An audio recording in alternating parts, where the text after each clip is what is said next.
tuning into Hardcore Points of Views. Once again, I'm a new channel in this YouTube world, trying to get my weight up on this avenue right now.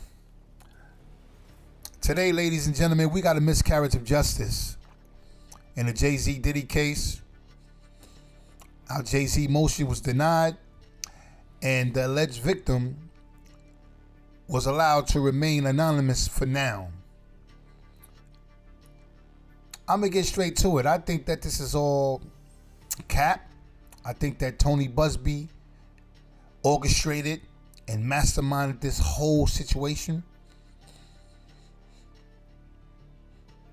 And I think that he's abusing the law, the judicial system. But in this matter of time, it's going to come out, and we'll see that this accuser was a liar, or she was coerced by this criminal lawyer. I'm going to call him a criminal lawyer. He's corrupted, and he's a criminal who just practiced law. But we're going to get to it. See the motion of Annalisa Torres. She denied the motion. Let's get to it. The woman alleging she was raped by Jay-z and Sean Diddy Combs can remain anonymous. The woman says both men raped her at a party when she was 13 years old. Jay-z's legal team had fought to get the case dismissed, arguing his accuser should have to reveal her name. But the judge disagreed. ABC's Morgan Norwood has the latest. Writing in a 5-page brief that the Carter's lawyer's relentless filing of combative motions containing inflammatory language and ad hominem attacks is inappropriate, a waste of judicial resources, and a tactic unlikely to benefit his client. The court will not fast-track the judicial process merely because the counsel demands it. This latest legal twist coming after the recently filed civil lawsuit by Jane Doe, claiming that Jay-z... This is a straight miscarriage of justice. Ain't no way, man. Ain't no way. Ain't no way. If y'all can't see through this of what's going on, y'all blind, man. I say it, I'm going to say it again. Tony Busby is a corrupted criminal who happens to practice law, and he got away with it for too long doing criminal acts. Jay-Z was the first one to ever challenge him. That's why he won so many lawsuits. That's how many of them from selling out of court. Extortionists. We are watching a criminal abuse the judicial system. I don't care what nobody say. He's a criminal.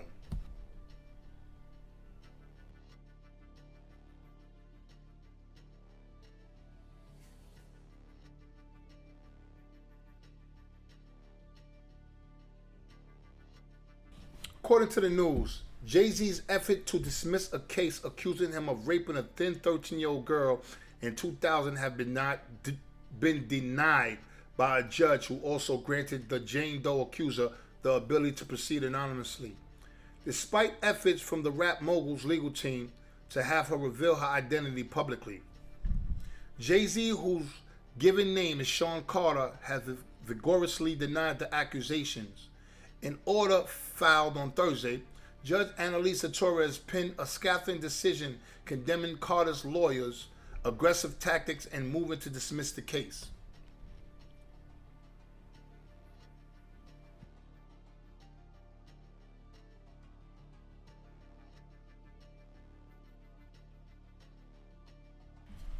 Busby responded, and I'm not even going to get into what he said because to me he's a liar. I just can't stand a liar, man. I'm just not one of them people that's biased and a hater and just want to see people just suffer and go through crap just for likes and so I can make money off of fabricating. There's a lot of these YouTubers that's online, these fake content creators. They need to pay their light bill. They need to pay their bills. So they're going to put anything up there to get the people attention. Because what I've learned is that people love being lied to. They don't want the truth. They like being lied to. And it's entertaining. And the moment he did the 120 accusers hotline, I said it right there. I said, yo, he's capped. He's lying. Me and many of my peoples said it. And then You know, what was so bizarre when he said Puffy raped one of the guys in Macy's, one of the workers in Macy's in a dressing room.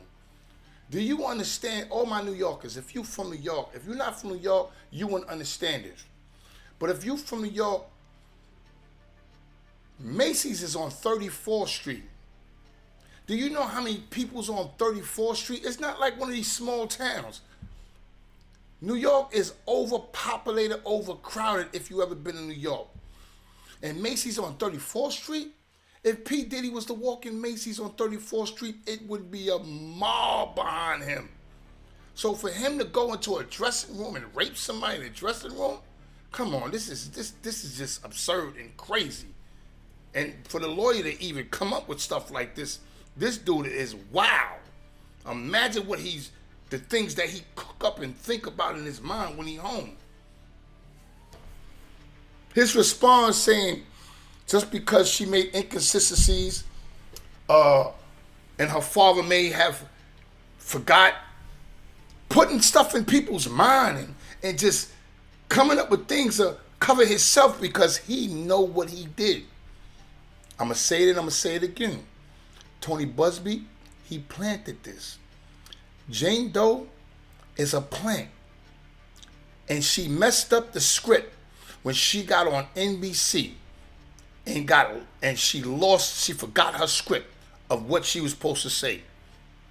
So he says she's going to stick to it. She's not recanting her stories. Don't. Because Benji Madden wasn't there. He debunked that. The girl who drove you down there, she's mysteriously dead. The family can't be found. Y'all don't see holes in that? This so-called Diddy driver, where's he at? Right? And then the father completely debunked it. The gas station don't exist. A house with a U-shape, a White House with a U-shape 20 minutes from New York, it ain't happening. It's not happening. Maybe an hour and some change from New York. If you go to Jersey, it's going to take you about an hour to get there. If you go to the Hamptons, about 2 hours. So that's cap. And she's sticking to the story. I can't wait till she get on the stand so Alex Sparrow and 18 can rip her to shreds. Please don't show no mercy on her, but I don't even think it's going to go that far. I think once her identity is revealed, Tony Busby, game changer, is going to change. And it's going to be talking a new, different tune. I think that's when he's going to get the case. He's just going to let it die out. Watch. Anyway, thank you for tuning in on Hardcore Points of Views. Again, I'm not one of these biased content creators. I'm not doing it. I'm not going to spread no fabricated lie and just, I'm not a hater. I'm not going to do that. Right is right, wrong is wrong. Thank you for tuning in once again to Hardcore Points of View. See you on the next episode.